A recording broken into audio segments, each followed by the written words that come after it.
This is Sizzle, powered by Fit to Be Trained, coming to you from the Deep End Network Broadcast Studios in the lovely Virginia Beach, Virginia, the United States of America. Do you want to be part of the 30-day or 60-day transformation? Contact Karen, aka Sizzle, on any of her social media platforms at Fit to Be Trained. Here's your host of Sizzle, Karen Dougherty.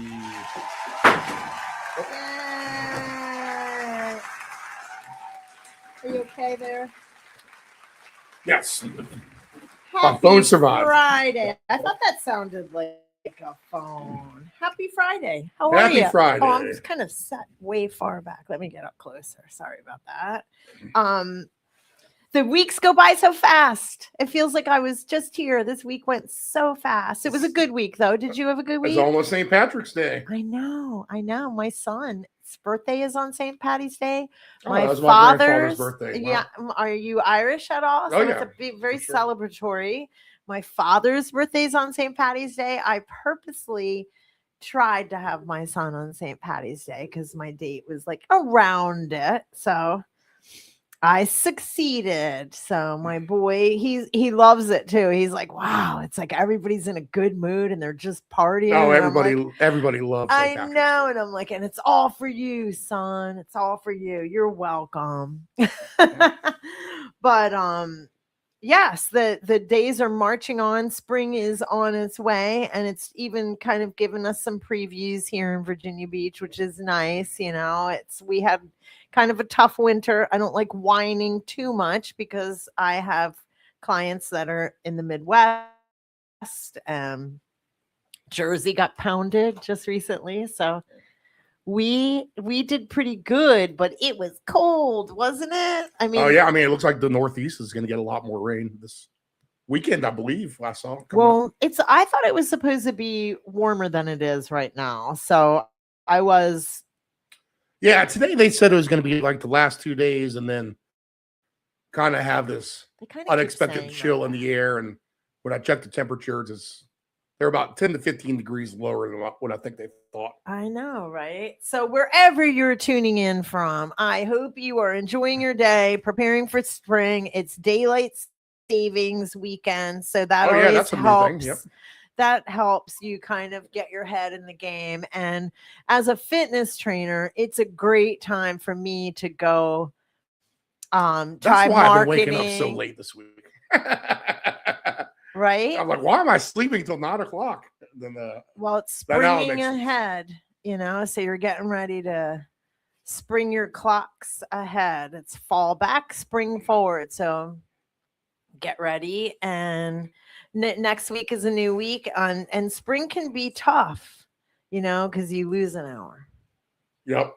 No, so spring is a little bit tougher for me. It's an exciting time. And if you haven't been working out, now you feel like you're behind because you didn't start at the beginning of the year. Nah, don't let that get you down. You got to just get going. But you're right. I'm glad you said that because it is one of my favorite times to market. This is when I start marketing and people are ready and they're ambitious. They're motivated and excited. Spring is an exciting time of year. If you think about it, you're always a little pep in your step, getting rid of the big winter coats. Look, I don't have a hat on. I wear a hat all the time. Oh my gosh. So I'm not wearing a hat today. It's like my first time, although it's raining. So I could have worn a ball cap. Is it raining outside? Kind of like it wasn't like when I got here, but it was misting earlier. I felt like when I went out for my errand, it was, and then it wasn't when I got here. We have a lot of fog with us. Yes, we are. Steve and I are very close to the bay. Steve and I even live actually close to each other within our town. And the bay, you could throw a stone. Maybe it's not that far. I mean, that close. But so therefore, we get so much fog. We get a lot of fog here. And it's cold, too, like windy coming off the bay. Winter tends to be 10, 20 degrees. The Chesapeake Bay, to be specific, which is a big body of water, if you're unfamiliar with your water geography out there. But the other crazy thing, when you bring it up, it's with the bay, There's been times in the summer where it'll be raining like all over Virginia Beach. It'll be cloudy and nasty and rainy. And then you get right where we're at, and it's actually like sunny on the bay. And you can look inland and see all the dark, stormy clouds, and there's nothing but sunlight and sunshine on the bay. And it stays like that, so that we get some weird weather. I think we get saved from things too. Like you'll notice hurricanes kind of breeze over us because of our line on the actual shore. If you look at the map, we kind of go in a little bit. Yes. So storms pass us. And there is a thought. Well, it's not a thought. I think I actually learned this. I think this is a fact that the ARE, which is that building on 68th Street, what does that stand for? I gotta look it up. I can't. I have to look it up too, but it's the Edgar Cayce Library is what it is. Right. Good. I appreciate it. And he's a famous early 1900s predictor of things. And scientist. Like a modern day Nostradamus. Right. And scientist, really, too. Don't you think he had? I think he might have had a medical degree a science degree. He was very intelligent. But anyway, he picked that place on purpose for the reason that we just stated, that he knew that storms and tornadoes I don't know about tornadoes. I don't think we got tornadoes here back then. We do now, but would just breeze over us. So that speaks a lot for his reliability for some predictions, because he's been spot on with that. But I didn't have a whole actually specific topic today, because we've been kind of touching on all kinds of stuff, and it was really leaning in. We were leaning into discipline, procrastination, things like that kind of hold you back from wanting in anything. I'm always fitness and wellness related, but it holds you back in anything. Any career that you're in, or personal life, or goals, or anything. Procrastination and perfectionism is a holdback, and I've been struggling and getting better. And so sharing that with you for the last couple of weeks has really been helpful for me in my personal life, because it keeps me on point in a sense. And last week we kind of put it all together because, with I've been under a bit of stress. My son had gotten injured, so I've had to really have to be a caregiver and a nurse sort of percent, a light nurse. I shouldn't say that, but extra tasks. So you've got to document your time and get your workouts in, and sometimes it doesn't work out for me. In fact, this week I struggled. Last week I did really well on workouts, but wasn't doing very good on food. If you recall, I was drinking a lot of protein drinks to get my protein in, which kind of isn't the healthiest way to go, but sometimes you have to. And so this week I ate really pretty good. I ate because Ian's home from the hospital. Therefore, I am doing more health conscious meals. So I did very well with that. And I worked out daily at home, but I didn't go to the gym one time. Not one time. So I'm kind of bummed, because today I wanted to go because it's the CrossFit Open. And today would have been workout 26.2. So workout 2, and I can look it up real quick and tell you what it was, friends. I did look at it, and I thought about going. But it just didn't work out with schedule, and I ended up working that hour anyway. But it is 80 foot dumbbell overhead walking lunges. So 80 feet, it's not terribly long, right? 20 alternating dumbbell snatches. I like doing those. 20 pull-ups, which I can't do, so I would have done ring rows. And then repeat 80, 20, then what? And then 20 chest to bar pull-ups. So I'm not sure what my modification would have been. Maybe I'd do jumping. A lot of times the coaches will have me put a bar that's pretty low, and I stand on a box and I jump up and down. over the bar because I have to get it to my chest. So I want people to know there's always modifications for all of this stuff. And then walking lunges again, 20 alternating dumbbell snatches stays the same. And then 20 muscle ups, which is a lot of muscle ups, Steve. If you don't know what a muscle up is, people, that's where you go all the way up on the bar. So you see where they're going. They went pull up, right? Chin, then chest, and then muscle ups are where you're all the way to where your hip crease is. So to get there is very difficult, and 20 is a lot. So I think of our friends Tammy and Marshall. Yeah, that's a hard one. I wonder what their feedback is on that. I can't wait to talk to them. I'm only gonna. That workout sounds terrible, to be honest. To me. It does, yeah. I mean, not only just, and I say that with all due respect. Well, one, it's just, I think a lot of people just can't do that workout. Obviously. At the end of the day. Yeah, it's not easy to do an overhead dumbbell walking lunge. Steve, to do 20 pull-ups. Oh my God. Yeah, and then all that. I mean, so I think from the get-go, and that's kind of my criticism of these CrossFit games in the past, is you always get to the point, as usually the second workout, where there's just a bunch of the stuff listed you just can't do, and you got to do the scales and modifications, and there you go. Your CrossFit dreams and hopes are shattered right there at that moment. You're not going to be competing in any kind of regionals or whatever. I think they should just make that still a little bit more user friendly to the participant. Now that's me probably being a crybaby, and I get it. You need to challenge your things, and you need to challenge yourself on things that you cannot do, and suck it up, tough guy. Try to do one, whatever. But not only is it a bunch of stuff that a lot of people can't do, it's a shoulder reckoner. Like by the time you get to that, by the time you even get to the muscle ups, are you going to throw your shoulders completely out of socket at that point? I mean, at some point, enough's enough. Enough is enough. I was just listening to that song by Post Malone on the way here. You're right, and it does get insane, and I think that's why people don't walk from CrossFit. But here's how I'm going to say what I'm going to say to that. The modifications are usually really fun.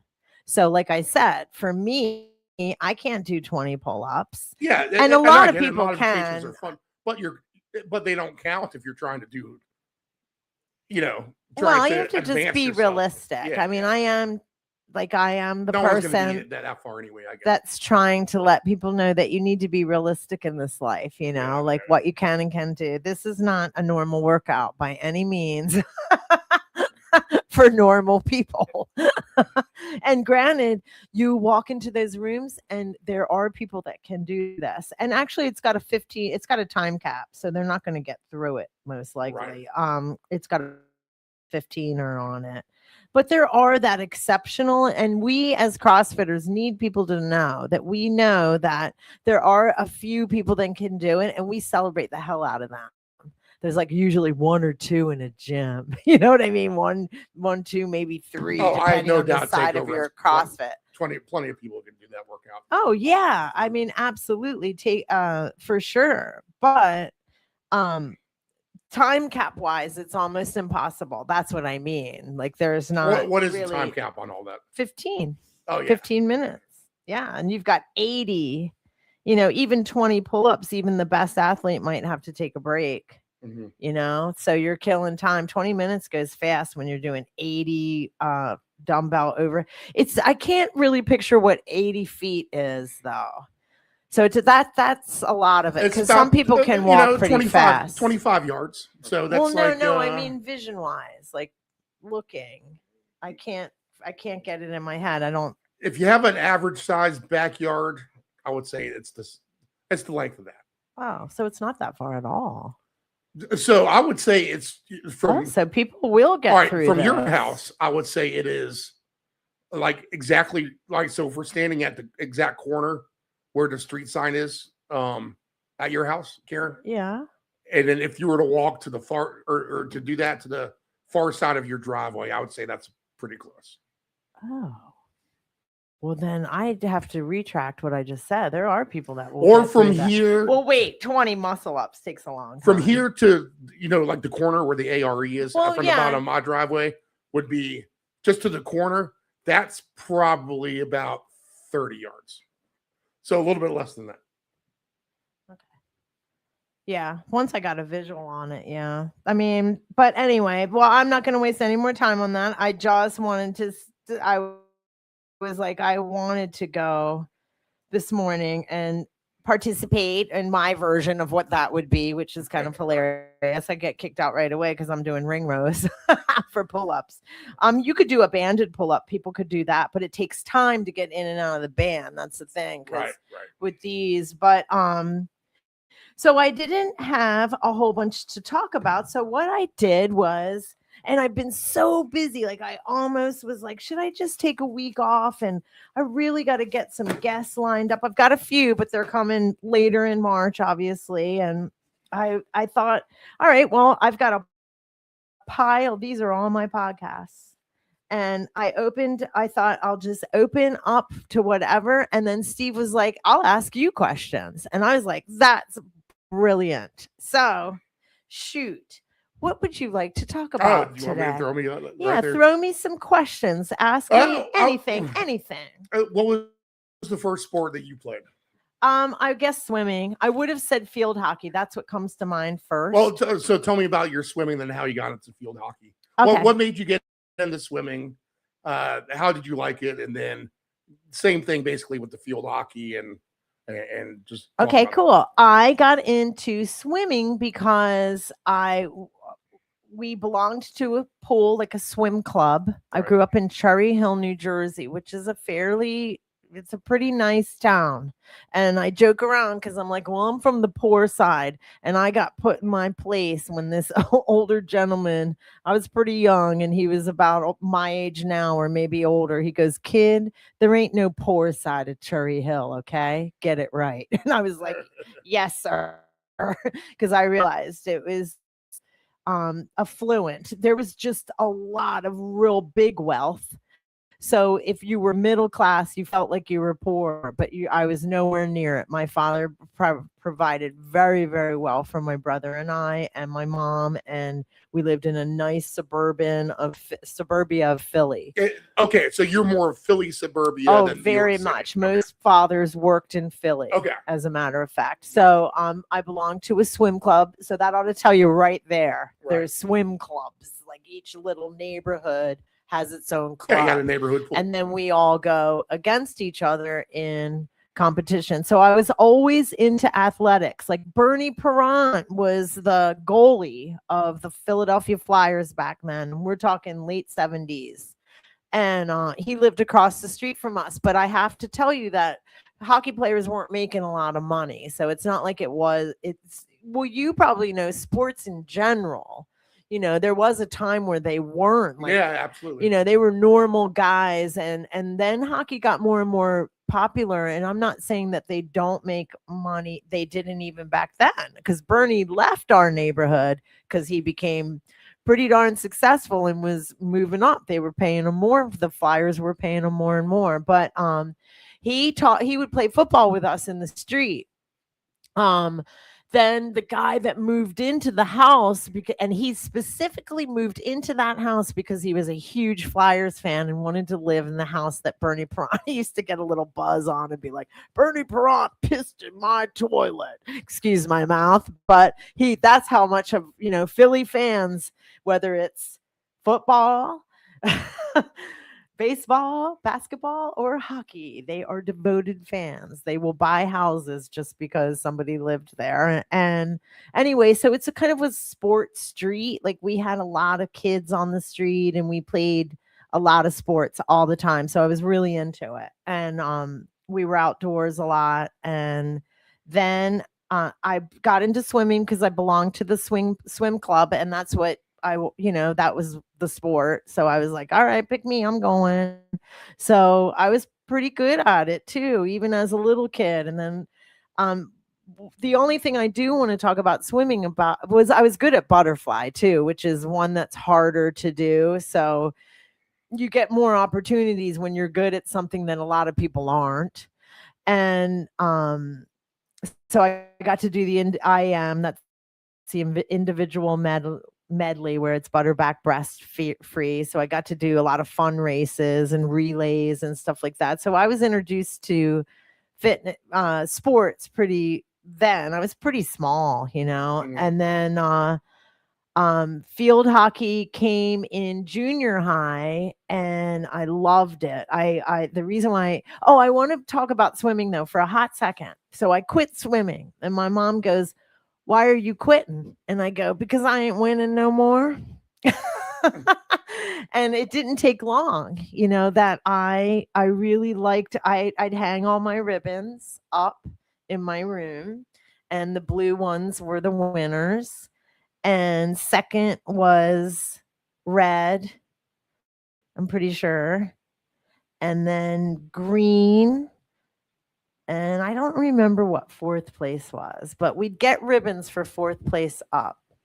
And I loved my ribbons I just started getting beat and I didn't like it. And I wanted to go out a winner. I wasn't angry. I wasn't mad. I'd like to note that because I was pretty young, that was already occurring in my personality. Right. Do you know what I mean? That I was competitive and I was like, strategic in a sense and capable of being jealous or, you know, oh, who's this girl coming in and beating me? I'm quitting. I don't think I was a quitter. I just went somewhere else and I wanted to be remembered as the little tiny I always winner. remember getting like the white ribbons, which was, I think, third place for us or whatever. And I was like, what do I have to do to get that blue ribbon? Which I think was the first place. Which is cool. And the red one was the second place. Yeah, I had blue and red. I know blue and red. Blue was first and red was second. And I didn't mind being second. Like you'll hear a lot of people be like, second is losing. I didn't feel like that. Second was okay. You know, it's all right if somebody comes in there and whoops your butt here and there. And actually, I always, especially in team sports, you're like, oh, cool, that girl's good. I'm going to team up with her. You know, I liked team sports because then you're on this front. You know, I did well with that. I liked team sports, which was more obviously field hockey. And I was always just into sports. I was a tomboy for sure. But a girl's girl. I hung out with all girls and our street was really cool because there was a lot of us and a lot of boys too, but they would pretty much break up except when we were playing games like football or they needed somebody, they'd grab one of us and I would get picked a lot. And so you could just like after school, because that's the same thing that we did. Like we would get out of school at a young age, you know, talking elementary, junior high, and even the high school to some extent. And basically just go outside and there's other kids roaming around outside. And next thing you know, everyone's getting together playing stickball or football or soccer or whatever it is. Sure. Yeah. And that's why, like, even I say I was a girl's girl. I liked hanging out with girls, but I liked sport. So sometimes they wouldn't have enough boys on a team. They'd need somebody. So I'd get pulled. We were always kind of close by. And yeah, it was so fun. Like I just saw, I was listening to something and it was talking about the different generations. And I'll be 60 this year. So I'm Gen X and I'm not a boomer. I just barely, you know, I'm 66. Gen X is 65 to something years, like 1965. And anyway, we were the largest population of latchkey children. So they were talking about the different personalities of each generation. And because we were latchkey kids, they didn't focus on it like, oh, poor kids. It wasn't like that. It's just a lot of us were. I definitely was. And my mom went back to work when me and my brother went to school. She couldn't wait, you know, and she did usually medical jobs. So she would be home fairly soon after school. But our house was the munchy house. She was good at buying snacks and we'd make sure we were out of there before she got home because she was mean as a snake. woohoo, that lady. But God rest her soul. But she went back to work, and most of us didn't, we were latchkey kids. And so we were all expected to play outside. Our parents didn't want us in the houses. You know what I mean? My mom was like, you're not allowed in there, and neither is anybody else. And most people were like that, because what did kids do? They tear up the house and eat all the snacks. Right. So all of us mostly had to play outside. But yeah, it was just a great time growing up. But it also whatever we'll say I was listening to a podcast, for the lack of better words, whatever they were talking about was how we were latchkey kids. We have we have a really good work ethic. Gen X tends to, just because you had to, we were more in survival mode. I wish I could remember some of the examples it was talking about, but it was really cool. But yes, there was a lot of us out there playing. And then when we go into my past with addiction and stuff like that, addiction took over at a certain point here. And even though I had a really happy childhood, and I didn't, the inside of the house was a little bit of a struggle, and I feel a lot more freer talking about it. I didn't like talking about it when my parents were still alive, because I really didn't want it to sound like I was putting them down. We are in a different world now. And things were different back then. I'm almost 60 years old. It's a long time ago. And anybody my age will agree. And I'm sure you agree. It was different. Times were different. I just got into drugs and alcohol and really enjoyed it. And my parents didn't approve of that, which is legit.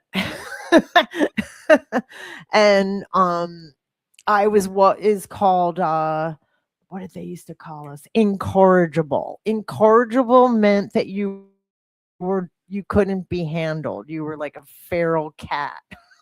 And they put a name on it. And it wasn't like I was the only one, but my parents were very, very, very strict. And I won't go into details, but it wasn't pleasant. It was pretty strict. And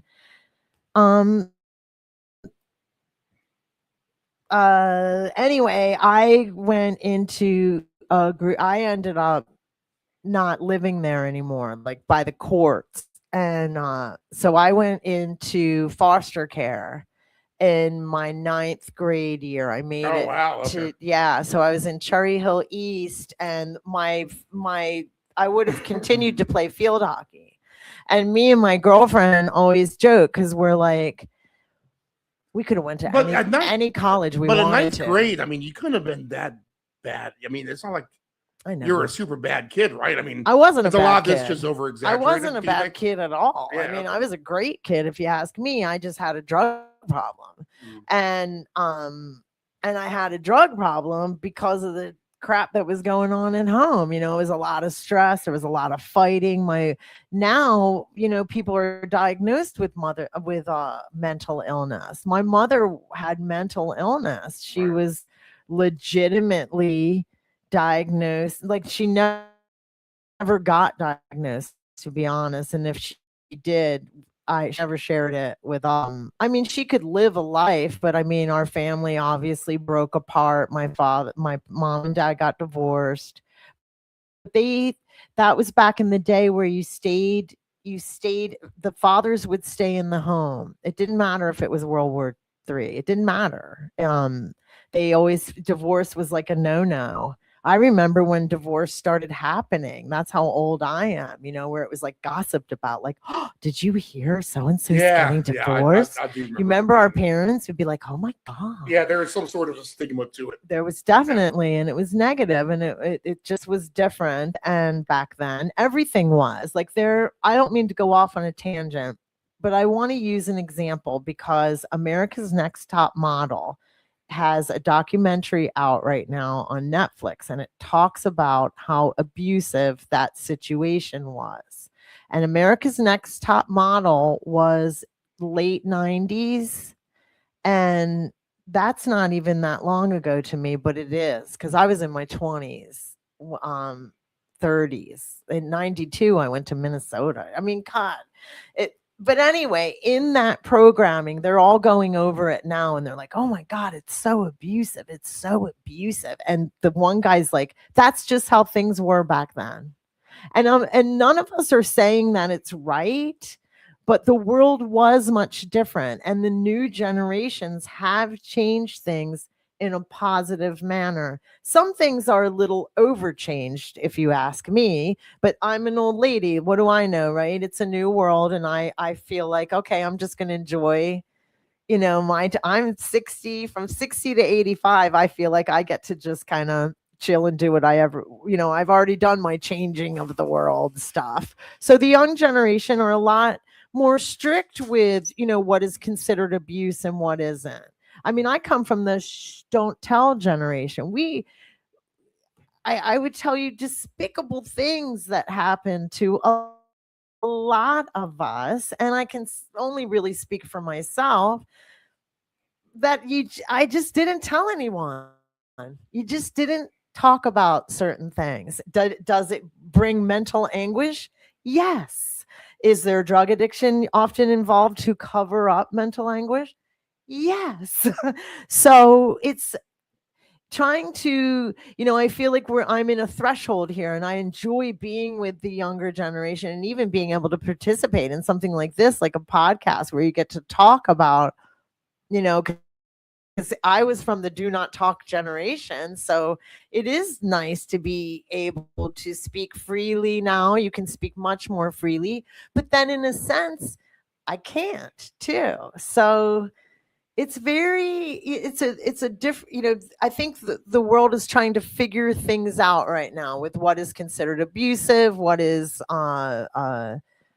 respectful, what isn't. We're really trying to figure things out. Like the women did a really good job with the don't tell. I'm stuck on that.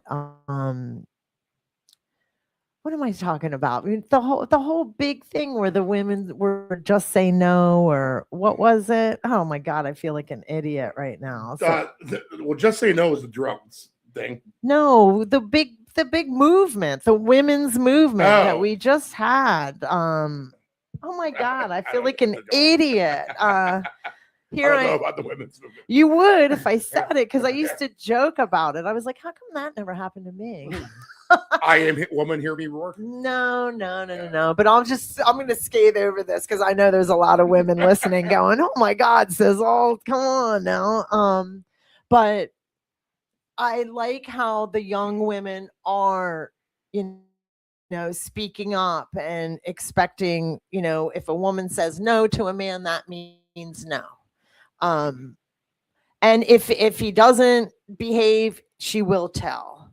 And we didn't. We were so somehow I got off on a tangent. Well, I brought up the next top model thing because a lot of the younger women are watching it and they're going, oh my gosh. And I'm like, that's how things were. Things were acceptable. It's very different, and I like it in a sense. And then in a sense, it's kind of makes me uncomfortable. So I keep my mouth shut a lot. But so to move on with me, then I kept in sports as soon as I got out of where I was, I was an adult when I can't say freedom again, but we didn't really I was in a private sleepover school, should we say, for years in Philly. And we did more exercise, fitness. We didn't have team sports. So that's really how I got into the fitness exercise part of things, where you're just by yourself lifting weights, doing like, what is this? Like Rachel McClish came on the scene in the 80s, and she was the first female bodybuilder. And I was like, wow, that looks cool. And so that's how I got into fitness. And then the aerobics boom. I graduated high school, and the aerobics boom was going. And I will say this, I was in private sleepover school until my senior year. And my father was like, I need you to come home so you have Cherry Hill East on your diploma. I need you to have a high school diploma, not from some alternative gig. And I was like, cool. All right. So I came home and I didn't make it very long, but a very good friend of mine and her mom, I moved in with them and I finished out my senior year, but I got into fitness right away because the girl, like all of us were getting jobs. Everybody did, even though I was in an affluent town. Even those kids got jobs. Everybody did. We all worked at different places, and one of my girlfriends was working in a gym, and it just, there was no turning back. I found fitness. I loved it for the endorphin reason. I was somebody that enjoyed recreational drugs and partying, and there was a certain party to the gym back then. Like we would go to the gym in Jersey, like you hear gym GTL, gym tan laundry. And then you'd go out and party and meet your friends. Like it was normal. I remembered like smoking a cigarette and flicking my cigarette, walking into the gym. I mean, it was just, there was a social part to it. There was, at least where I'm from, that's how it was. So I just continued on that. But then when I did go to college, I went for engineering. I planned on keeping fitness as just, a side gig or something. I bartended, I waitressed, I was in good shape. So back then, who got hired for jobs? Pretty young girls, would do all the waitresses and bartending. And I joke with Ian, I'm like, man, it's a new world because now it's all young guys, like down at the ocean front and stuff. Like you go into bars and restaurants, there's lots of young men working. And I thought, wow, you should do that because that's great money to be made. And especially this town because we're tourism. I miss bartending myself. I know. I did it nonstop from the time I started waitressing younger than, because I remember you could serve beer, but you couldn't be behind the bar. And then I did it as a second job my entire life until I was 41 is when I quit.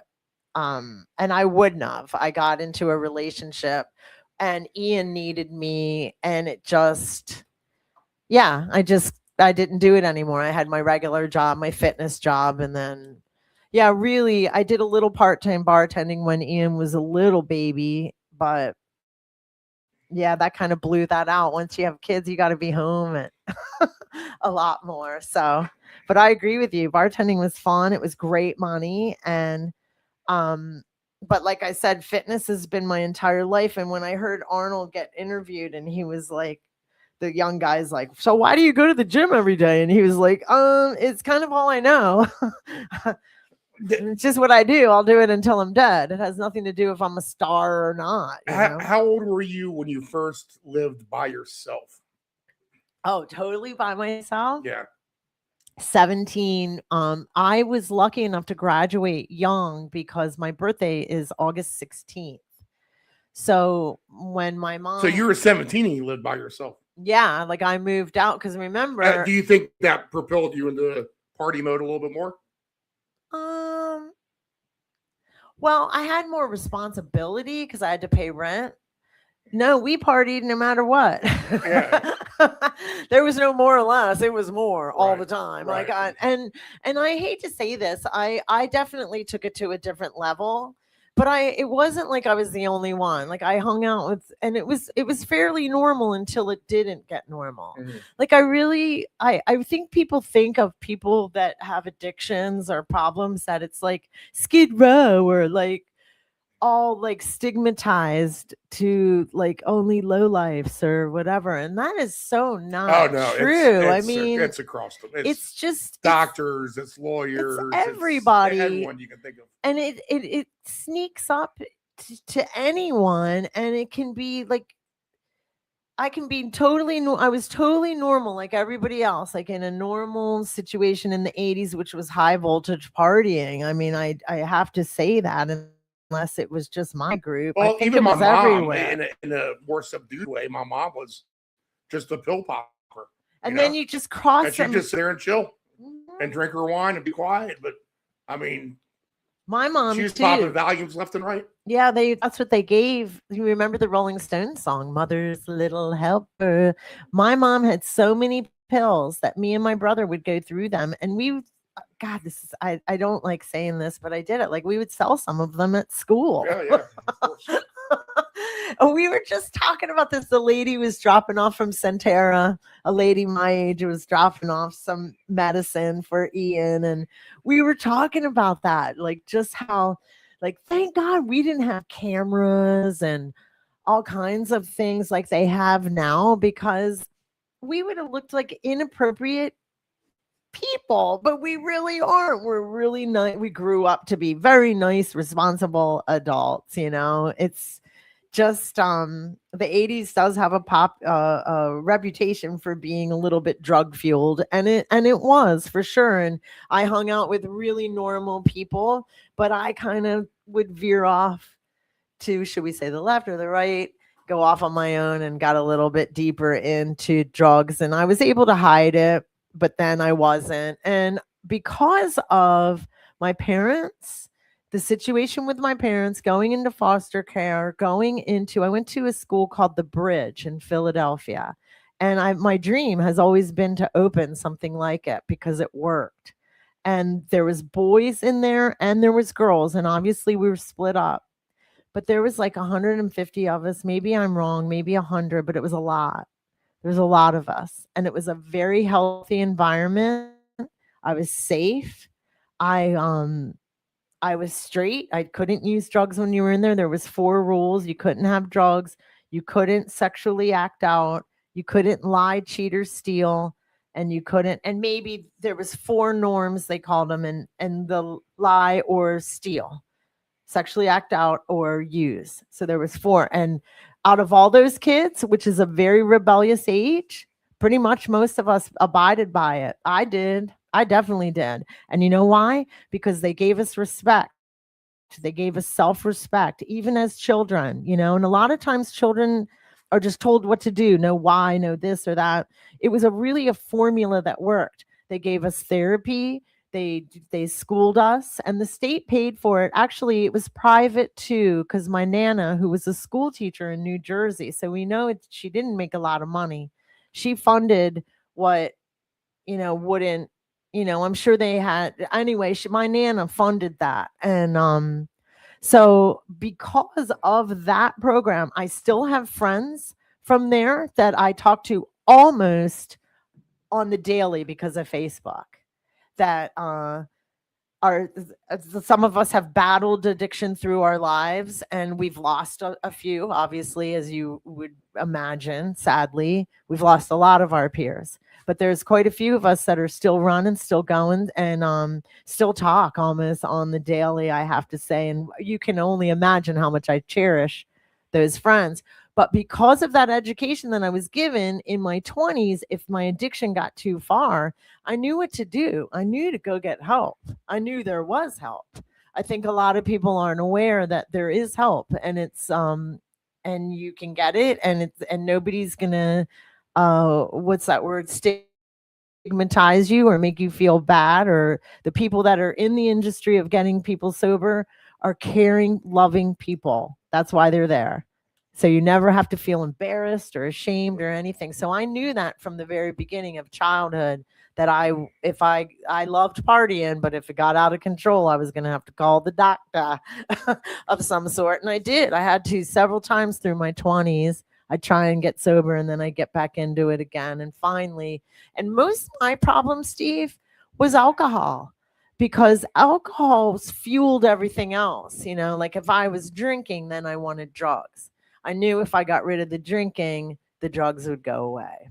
And so that's why I have no judgment on anyone. I can't. If you saw the skeletons in my closet, you crack up laughing. It gives me the freedom of being able to go into realms with homeless people, anybody with addiction, anybody, anywhere. I have no ability to judge them because of who I am. So I actually, now that I'm clean and sober and I see other people getting sober, I'm like, dude, now you have, you can really help others. They'll trust you because they know you've been there, and you have the ability to, you can't judge anymore. It'll be gone. You'll think of yourself. If you start judging somebody else, you'll be like, yeah, well, I remember when I did that, So I'm grateful. And now I get to go out and help others. I'm not really actively doing that right now, except that I do have a sober coaching program, and I don't like calling it that. I didn't mean to say that. It's a sobriety and fitness program, because some people that join that program aren't even alcoholics. Mm-hmm. They just want to get rid of alcohol. And my job is to, because they maybe for macros, maybe for weight loss. If anyone's out there listening, they should know that if they're having issues that you're talking about right now, they should know that this is a program that they can come to, air their grievances. Or God, I hope so, because that's my ultimate, is to let people feel comfortable and safe, to know that they're not going to be judged, they're not going to be bullied or made fun of or anything like that. This is a super safe place, because when people say that to me, and I've only had it been told since I've started this podcast, because that's an opportunity when people say to me, I always felt really safe around you, so I knew I could come on your show. And I was like, damn, that's such a compliment. Like, I had never heard that before. But I have stayed away from people that I didn't feel safe with. And that's not like physical. Like, I felt like they were gonna hurt my feelings, like I'm sensitive. So yeah, I like that people knew that, yeah, like, you can be around Sizzle. She's nice. She's safe. She's not gonna, you can tell her your grievances. You can tell her about anything and she can't even judge you. Go have at it.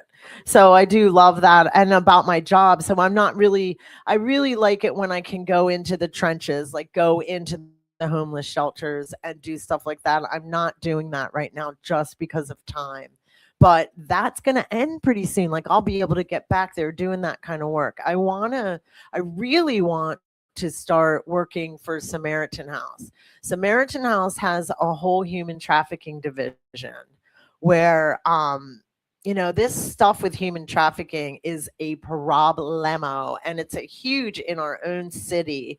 And it's so undercover and so insidious that we don't know about it. And, but it's been going on forever. And when I found out that Virginia Beach was one of the biggest ones, I thought, wow. And it's really because of our locale.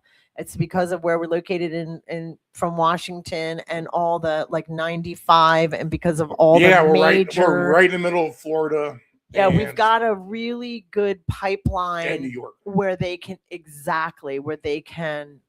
move people far away quickly too. Right. And so that's why it's such an epidemic here in this particular area. It's very scary too, especially right down the street from us, kind of, because we are right on the corridor of the Chesapeake Bay Bridge Tunnel and all the interstates leaving the area. Samaritan Northampton Boulevard has all those seedy hotels that are notorious for. I like to do door dashing once in a while. And when I get called to those hotels, sketchy. Yeah, I always am like, oh man, I hope I bust a human trafficking ring. Right. I'm going in with my dash sandwich, ready to take them down. I love door dashing. I actually got to do it last week, and I only did two little runs because I'm really busy. But folks, that is I'm a single mom, so I've been the queen of hustle my whole life. I've had to, and that is the best job where if you can get your steps in. I had a girlfriend that did it because she wanted steps. She didn't even need money. Isn't that genius? It's a brilliant idea for a podcast, to be honest, is a show dedicated to those who deliver, that they can listen to while they're delivering. Yeah. And the steps they get in, I always have high step count. I did it. I had to buy a new car last year and I wasn't prepared for it. And I said to the salesman, I go, I'm a fitness trainer. How am I going to afford this? He goes, you're going to DoorDash. And I was like, I am? He goes, yeah. And I was like, okay, cool. And I took him for real. And I started DoorDashing, because when you buy a new car in 2025, we're talking that is $600 more a month all of a sudden on your budget, right? And fitness train, I'm just not rolling in the dough. I saw a girl or a lady who's a mom, like, well, she was, her kid got out of school early. It's probably just a younger kid who's in kindergarten or, preschool or something like that. So she only had like 2 to 3 hours to kill in the morning until she went to get her kid. But I think she delivers for like Walmart specifically. Yeah. Like you can go sign up just to be a Walmart deliverer, and you sit there in the parking lot, you wait for orders to come in. And she did 3.5 hours and made like $90. Well, delivering. There's the Shipped. I think it's called Shipped. Somebody talked to me about that. I was going to look into it, but just for pocket change alone, making $90 if you have nothing else going on. I mean that pays bills for you. Totally. And it puts, like, we're a wellness program. Well, what about the steps you're putting in, right? Like, I loved that my girlfriend did that. I did a post on that because I was like, that is genius. But also for moms to get out of your house. This is when I started DoorDashing. I actually had to, because last year I bought the new car, right? So he said, you're going to have to do that. And I did it. I did it for from January until September. And then I had to build all my systems, and I haven't been since. I just went last weekend, but I was caregiving and I was really, really busy. And what the DoorDash would do for me was get me out of the house. I'd turn on the tunes. I'd have my dog. It was like a break, literally. It's not hard. It's fun. The people are nice. I really recommend it to people, especially if you are struggling financially. There's other ways to make a little more money, but it is about how the freedom of being able to sign on and sign off really fast. There's no commitment. Like, I thought about going back to the bars, and there is a bar that I could work in that I'm actually not too old to work in. They would hire me. Which one's that? I was thinking Froggy's. Right. I would go to Froggy's. They're always looking for help. And that's a great bar. And they have great music there. But here's my problem, peeps. I am a fitness trainer. I have a job at 5 a.m. This weekend. Actually, tomorrow's Saturday. Now, granted, I don't often have that. But during the week, I have 5 a.m., 6 a.m.s. And I go to bed really early. And if you're going to work in a bar, they need night shift. And I just am not physically, age-wise, able to do it that way. And granted, they do want younger folks in there for that reason, younger men and women. It used to be, back in the day, mostly young women. They would go against you guys. You would try and get a job. So that's cool that you got to bartend, because you were competing against all these women, right?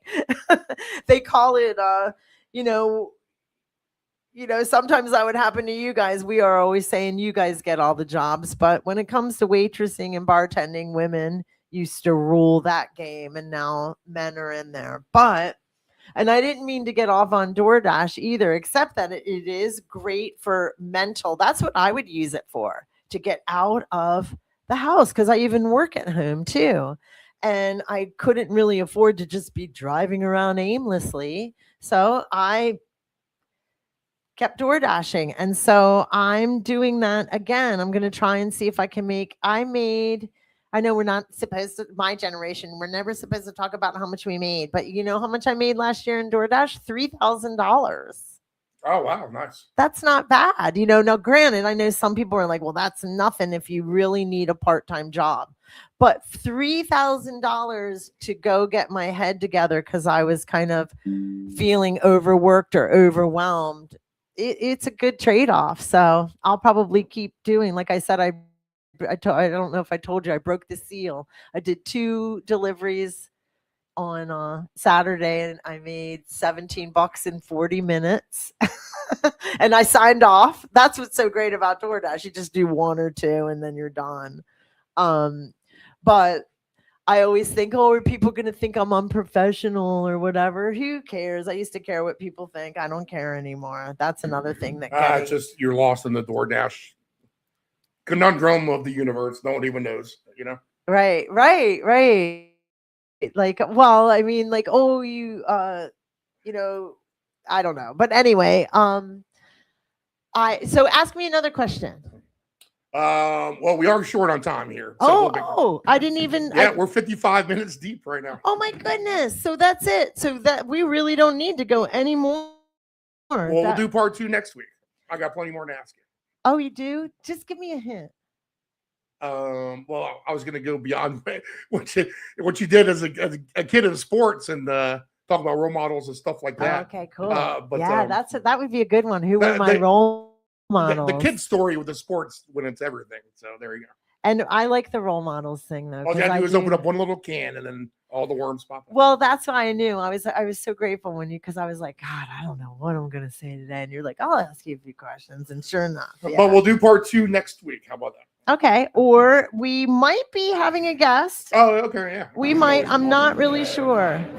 But I hope everybody has a fantastic day. Thanks for letting me drone on about my childhood. That was good memories, actually. All right, guys. Have a good weekend. We'll be back next Friday.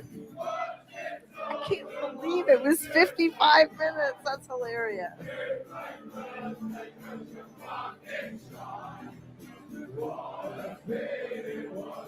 I feel kind of silly. I wanted to do like a 30-minute-er.